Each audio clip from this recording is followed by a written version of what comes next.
Hello, fellow travelers. Today I am inviting you to embark on a journey with me beyond the ordinary, as I take you deep into the transformative world of psychedelic therapy. I'm going to be sharing my account of a life-changing retreat I went to just a couple of weeks ago. Get ready to explore the inner realms of consciousness, uncover profound insights, and discover the power of healing through psychedelics. Buckle up, because this is so much more than just a trip.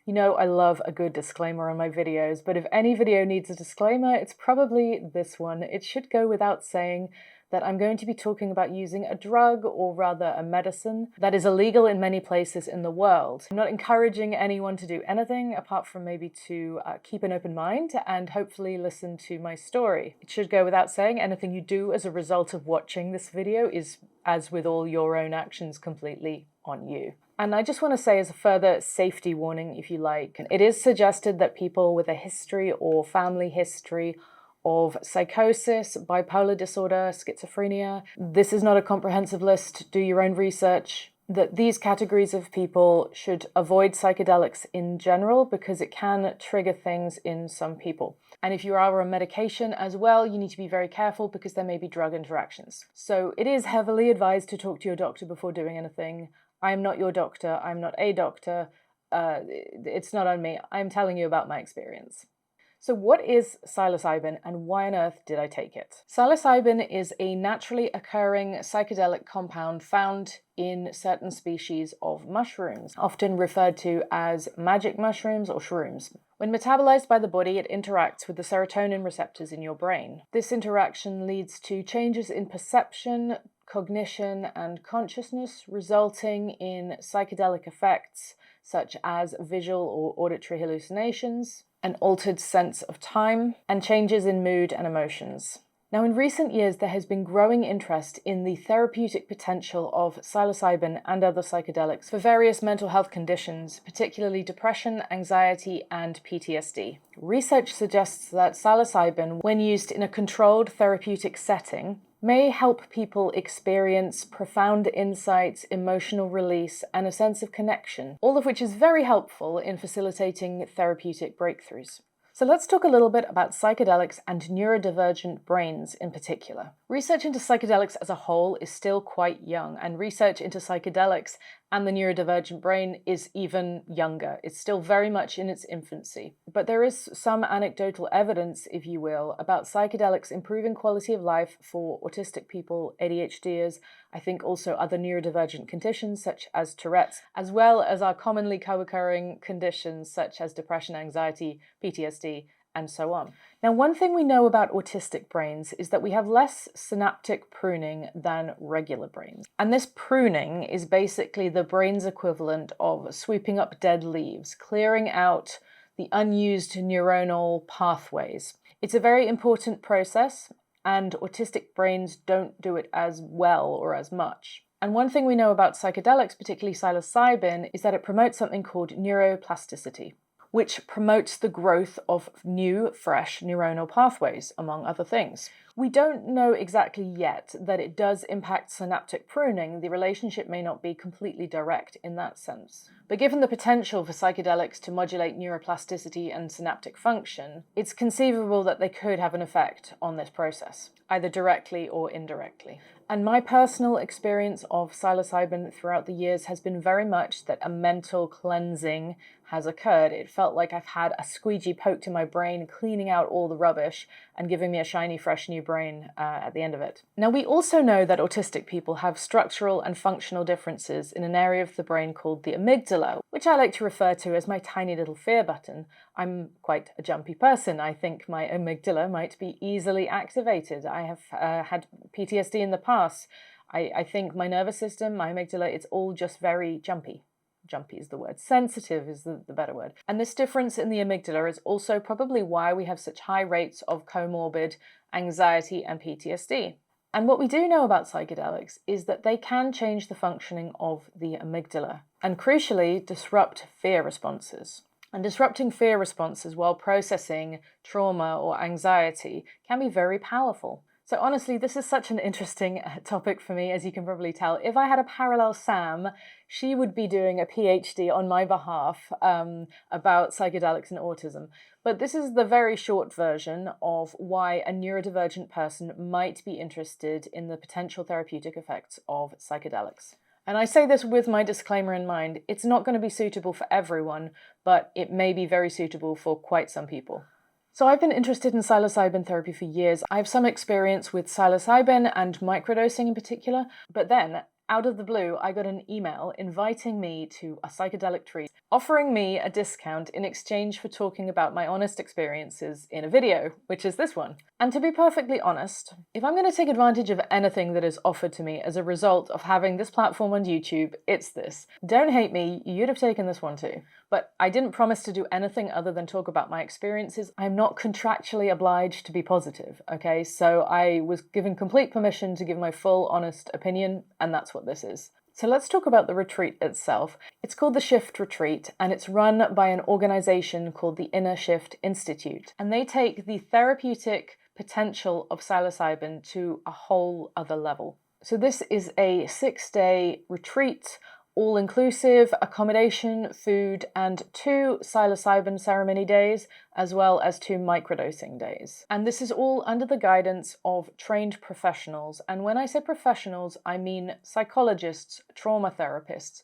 all who have experience of psychedelics themselves, as well as on a professional basis working with clients doing this kind of psychedelic therapy, which they do in this retreat group setting, and they also do private sessions. Now, it's called the shift because it's really about making a personal shift within yourself and carrying that forward in your life. So you come to the retreat with an intention, something to explore, something to leave behind maybe something to face. And that intention guides your journey while you're there.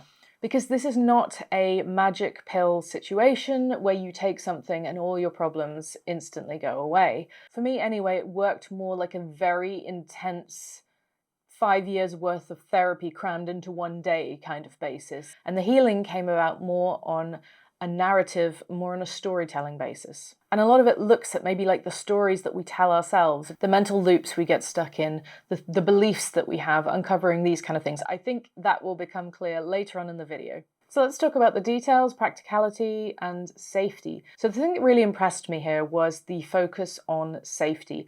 And this can be seen in their pre-screening process and throughout the 6 days that you're there. I don't think at any point did I ever feel physically or emotionally unsafe. Uncertain and anxious for sure, but unsafe, no. Now, it's important to mention the interaction with certain substances and how this affects your time there and the couple of weeks beforehand. Because some of you might know that I'm on ADHD meds. Certain medication can react adversely with psilocybin, and it's advised to come off certain meds for a couple of weeks beforehand, depending on the type of medication, of course. And there are obviously medications where it does take months to taper off, and so this is something that should be considered, which is why the pre-screening process is so important. And so this should potentially be done in conjunction with medical supervision. But ADHD meds, they recommended to stop 2 weeks before. This wasn't really a fun period for me, to be honest, but it wasn't really bad. However, what the further instructions were that we cut out caffeine and alcohol for 3 days beforehand. And I don't really drink alcohol very much, but it was the caffeine that turned out to be the problem. And that was much, much harder than I would have expected. I never considered myself a big caffeine drinker, but I had gradually over the years started consuming a really quite large amount of caffeine on a daily basis, but in a way that I never really realized how much it was until stopping cold turkey. If you've never quit caffeine before, I thought this wasn't going to be a big deal, and it turns out I was really, really wrong about that. And I had terrible caffeine withdrawal headaches for about 4 days. I would say I was still just finishing up with the withdrawal on the 4th day when I arrived at the retreat. I basically had like a 3-4 day headache. It was very bad. And that was a really interesting experience to have even before the retreat started, because it really opened my eyes to my caffeine consumption, that it wasn't really problematic. It wasn't causing me a lot of side effects. But now, several weeks later, I'm noticing the difference since I've reduced it. So you might be a little curious about the people running the retreat. I found them to be an incredibly caring group of facilitators. For me, the people are what made this experience so special and shine so bright. And I'm so thankful to them and for Alice for inviting me to have this experience. When I arrived and met the other group members, it really started to hit home for me that this was a group experience. And this did mean interacting with other people. I'm not going to lie, this did kind of scare me a little bit. But I see now afterwards that this is actually a crucial part of the whole setup. I suppose I am quite extroverted for an autistic person, but the idea of vulnerability in a group of strangers, that went way beyond my comfort zone. Funnily enough, the thing we were all really concerned about was crying in front of each other. There was plenty of crying throughout the week. But as I pointed out, the tissues are there for a reason. They had boxes and boxes of them for a reason. And this was an intense emotional experience, and it's okay to cry. I will also mention that I was not the only neurodivergent person there, both diagnosed and potentially undiagnosed. So I do believe it's a more neurodivergent friendly space than a lot of group settings. You'll be in good company, I think. One of them was actually a subscriber. He didn't tell me until the end. I'm really, really appreciative of that, because I think it would have been a lot harder to go through it if he'd told me right at the beginning. There are also several members of the team who are neurodivergent, which I think is really important to know as well, because there aren't neurotypical perceptions being put on things. So we arrived the first day and basically settled in and chatted and got to know each other a little bit and kind of started telling all our stories, like, why are you here? You know, have you done anything like this before? That sort of thing. So day 2 comes around and this is a microdosing day. And this is actually part of their safety protocol because it allows you to assess your own personal tolerance, see how it feels, and also set your dosage for the next day, which is the first ceremony day. And this is something you're given guidance with because you want a therapeutic dose and not a heroic dose. Because it's hard to work on yourself when you're experiencing ego death and have no sense of self, right? Now, a microdose is typically considered about 1/10 of a full dose, and you aren't supposed to feel very much. So if you take a microdose and you do feel something, then that's a sign that you're quite sensitive and you should start at a lower dose. If you take a microdose and you feel literally nothing at all, then you may be able to start on a higher dose the next day. The things you might experience are a slightly improved mood throughout the day or some other very slight mental effects, but you should be able to go about your day as normal. When I took the microdose, I have to admit, I felt a little wibbly actually, and I had a little lie down for sort of like 15 minutes when it kicked in, and I was like, oh, I feel a bit wibbly. Everything's wavy, not visually, but sort of mentally wavy. And then I sat down in a nice little cozy chair and watched the trees for a little bit. They had some very nice early spring fractal effects going on. And so my reaction to this microdose informed my starting dose for the next day. So I decided to start on 2.5 grams. It suggested that a dose would be anywhere from 2 until 4 grams, and I started on 2.5. And we were given plenty of time that day also to talk about our intention, our dosage, our preference for the ceremony day. For example, our preferences for people touching us during the day, whether we might prefer a male or female facilitator to be with us. And it was all extremely consent-based, respectful, and very gentle. And again, very neurodivergent friendly. The founder is an ADHDer, and I think this really shows in the way that the week and the whole retreat was set up to be neurodivergent friendly. So now I'm going to talk about the ceremony days themselves, and I decided to split this video into 2, so there will be a part 2 where I talk about my actual trips and the story and the experiences I went through, because that, believe me, that got quite long, and so I thought, let's split the video up. This video is going to be about just the retreat, and then I will have a dedicated video for my psychedelic trip. If you're interested in hearing about that, I'd love to know if you want to hear my story.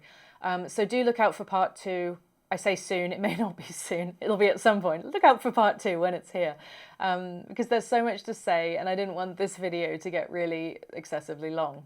So the way the ceremony days worked were that we had a very light breakfast, and at about 10 a.m. we went up to the main room. And we had our mattresses spaced out. We were a couple of meters apart from each other, so we had a little bit of space from each other. It wasn't like we were all very intensely squashed together. We all had our duvets and pillows and eye masks, and we had our meaningful object that we brought from home. And we were brought our dose in a little cup to consume together as a group, and then laid down, put the eye masks on, and, the trip was starting. It was very cozy. The mushroom substance wasn't very nice to consume. I'm a bit funny about stuff, eating strange stuff. I like mushrooms, like mushrooms, but it was okay. They prepared them with lemon juice, which helped extract some more of the compounds out of it. So it was really just a couple of mouthfuls, and then it was done. And there was music throughout the day. I loved the playlists. I still listen to them, and we had a little meditation to get us into it. Now for me, for both of the trips, it took a while for them to kick in. The first time I started on a 2.5 gram dose, and I had a little top up in the end because it was about an hour, and they said, "Hey Sam, how are you doing?" And I was like, should I be feeling something right now? And I was able to talk to them and get up and go to the toilet. So I had a little top up, and I think it was about 5 minutes later that it kicked in and my trip properly began. The first trip was a really internal one for me. With the eye mask does that. If you are looking around, you can see the beauty in the world, you can be joyous, you can have a really great time, but the purpose of this was therapeutic, and that's why we had the eye masks on, because it encourages you to go inwards. I noticed during this time that a lot of the people around me did need help from the facilitators. That's perfectly fine, that's what they're there for. But for me, it was very meaningful what I went for, but I was totally fine on my own. They would periodically check on me anyway. They would be coming around and say, how's it going? How's it going? They were all very gentle, whispering and stuff like that. And I just kept, I was right in my duvet, and I just poked my head out and be like, I'm doing really good, thanks. And that was pretty much the extent of the support that I needed that day, at least. I didn't have a lot of nausea or physical issues. I went on my journey. It was a very peaceful journey, actually. But these ceremony days are really physically exhausting, emotionally exhausting, as you can imagine. And I definitely felt a little bit of a glow for several hours afterwards. It carries on for many, many hours. So the ceremony ends at 5:30, and then I still had a couple of hours of that glow. But as the high faded on that first trip, I found that I started withdrawing into myself a little bit. I felt a bit disconnected from the group, but we were given a really hearty evening meal. They made lasagna. They made a special gluten-free lasagna because there were some of us who were gluten-free, and I felt much better after that food. And then I got an early night, which I think a lot of people did because we were all really tired. So the day after, which is a very important day, and it was the integration day, and that gave us an opportunity to talk about what happened the previous day, what we went through, and all I wanted to do was tell my story over and over again. It was so helpful talking about it to integrate the experiences into your mind. It was amazing. We also had a breathwork session, which was bloody amazing, and I wish I had more time to talk about that specifically, because we were getting high off our own oxygen supply, which was quite an experience, let me tell you. And as someone who hates breathing exercises, like I literally hate them, I learned during that I actually don't. Changes. So we had a full day of the so-called integration, and then it was time to think about the next ceremony, which was the next day, and our dosage and our intention for the next day, which could be the same. It also could be something slightly different. I felt very clearly that the first trip was very internal. It was about me sorting myself out internally, coming to conclusions about things very much internally. But it was very clear to me after that the next trip was going to be about connection and connection with others. And that was my whole intention, actually. It was just the one word, connection. And after the first trip, I was a little bit more trusting of what the mushrooms did. And so I was very relaxed to just have the idea of connection as my intention and just kind of let the mushrooms do the job, as it were. So in terms of dosage, I then decided that I would go straight for a 3 gram dose, which was my full dose the first time. And so that was just all in one go rather than having a smaller dose and a top up. And that turned out absolutely fine for me. The team was really supportive in helping you make these decisions about dosage, because it can feel a little bit like you're just picking a number out of thin air, because it's also not about body weight or size. It's really about how your brain processes psilocybin, so it's really helpful to have that guidance. So onto the second trip, which was on the 4th day of the retreat. I was getting quite nervous and emotional before this one, I had to say. I'm not really sure why, because I had such a good time on the first trip.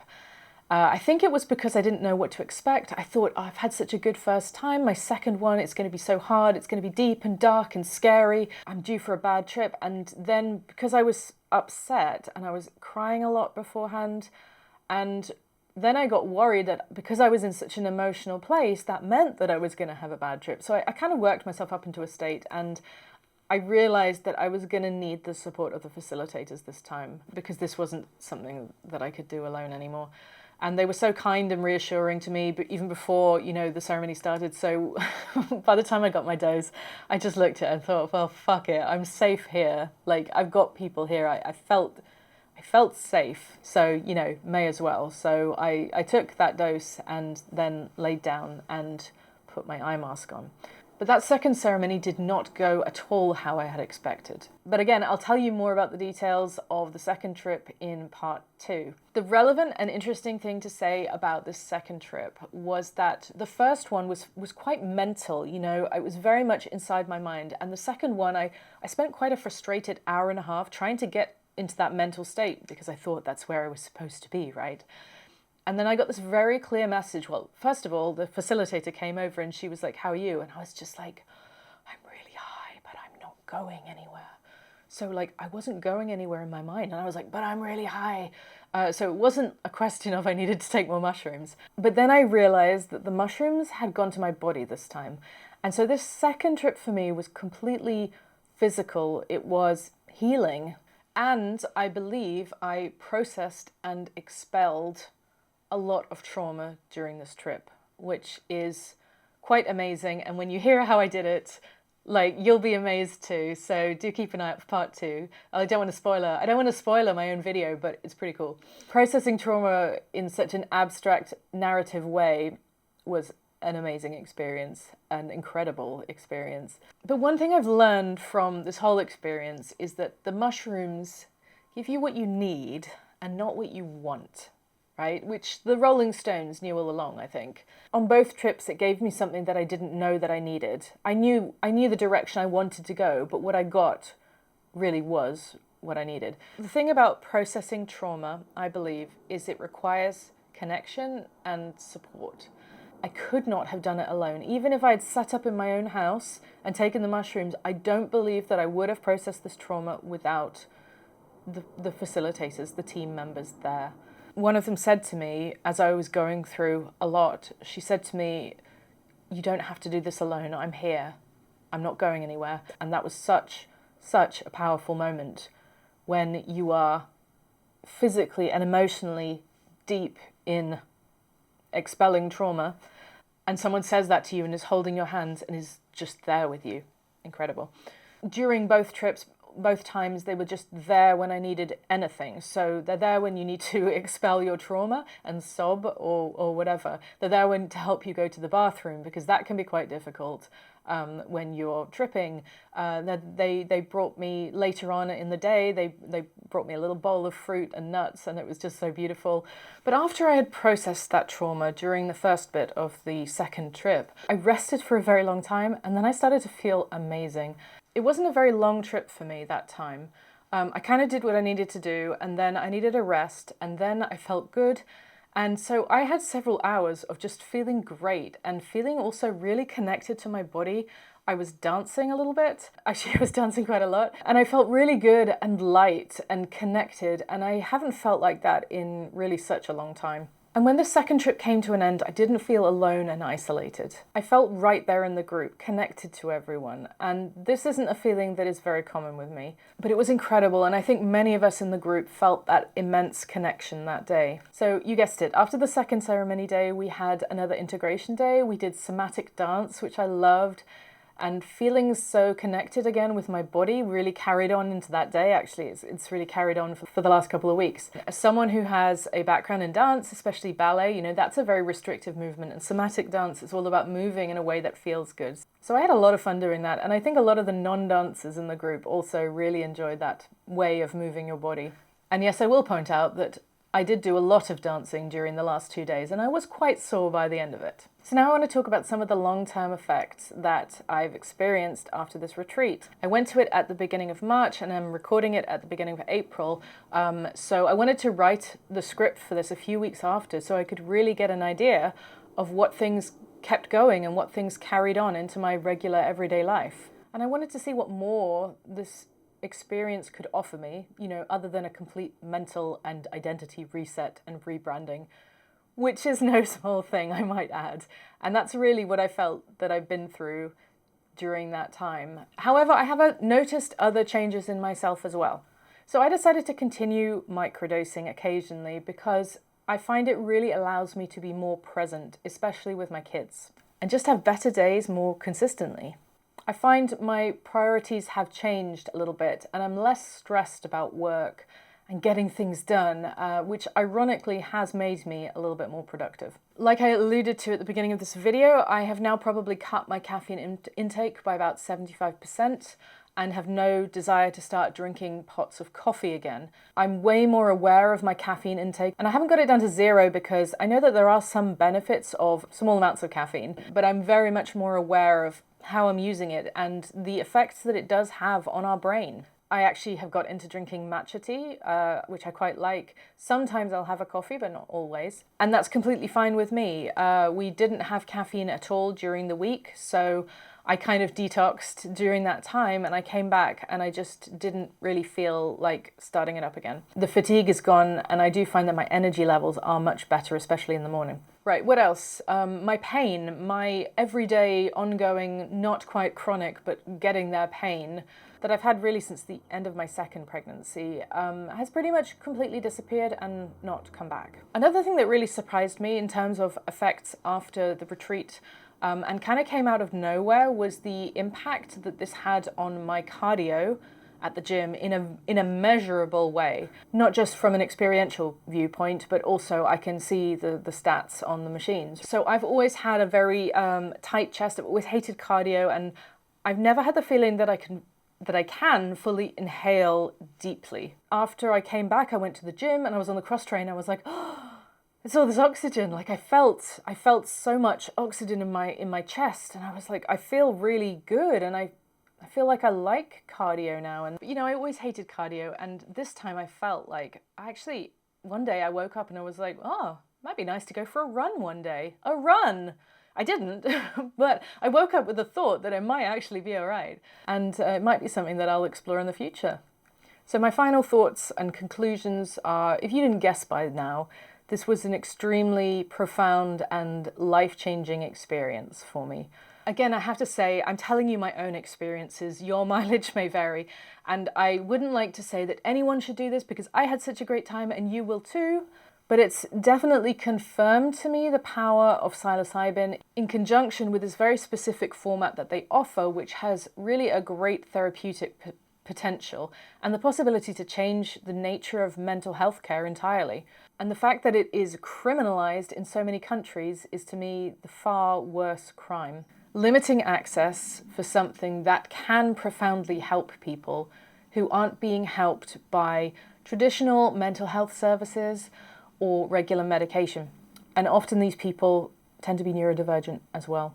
There are so many factors to consider when deciding whether or not to go on a retreat like this, but ultimately you have to be the queen of your own head and decide the right path for yourself in conjunction with loved ones maybe, or perhaps an open-minded healthcare professional, if you can find one of those. But the format, expertise and kindness at the Shift Retreat was really something incredible, something very neurodivergent friendly, and I will never forget it. But if you mention my name to them, you can get 10% off Or if you can make it to the next one in May, they are doing a last-minute discount of 20% off, which is really quite significant. So do check out the links below if you're interested. Like I mentioned, they also do private sessions. And there are also scholarship places available in every retreat. So do get in touch with them if you're interested. You can tell I love talking about this. If you have any questions, just let me know in the comments below and I'll try and answer as many as I can. Thanks for watching, and I'll see you soon for part 2.